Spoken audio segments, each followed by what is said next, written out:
De grandes nouvelles ici à Bruxelles et certainement à Kiev, alors que l'Ukraine se voit accorder un statut de candidat pour potentiellement un jour devenir un membre de l'Union européenne. Les 27 dirigeants des pays de l'UE accordent également ce statut de candidat à la Moldavie, l'assurant à la Géorgie.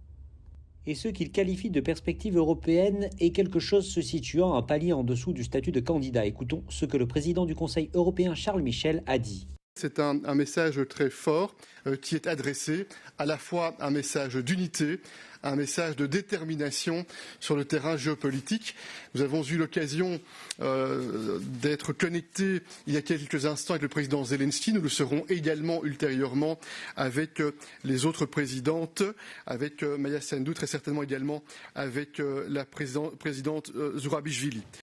Maintenant, l'une des choses les plus importantes à comprendre ici est que le statut de candidat ne signifie pas actuellement que l'Ukraine ou la Moldavie vont devenir membres de l'Union européenne dans un délai bref, voire peut-être pas nécessairement. Il existe maintenant un certain nombre de réformes que les pays doivent entreprendre et tout nouveau membre doit obtenir l'approbation des 27 États membres de l'UE qui font l'objet de critiques dans le passé. Par exemple, il y a 5 pays de l'ouest des Balkans dont le processus a été ralenti pour diverses raisons.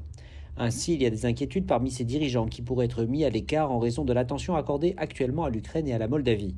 Mais c'est certainement une grande nouvelle pour l'Ukraine, elle qui a depuis longtemps cherché à se rapprocher de l'Europe et à renforcer les liens avec l'Occident. Donc désormais, avec la possibilité d'une adhésion à l'Union européenne, au moins dans le futur pour Kiev, c'est quelque chose que beaucoup ici vont certainement célébrer.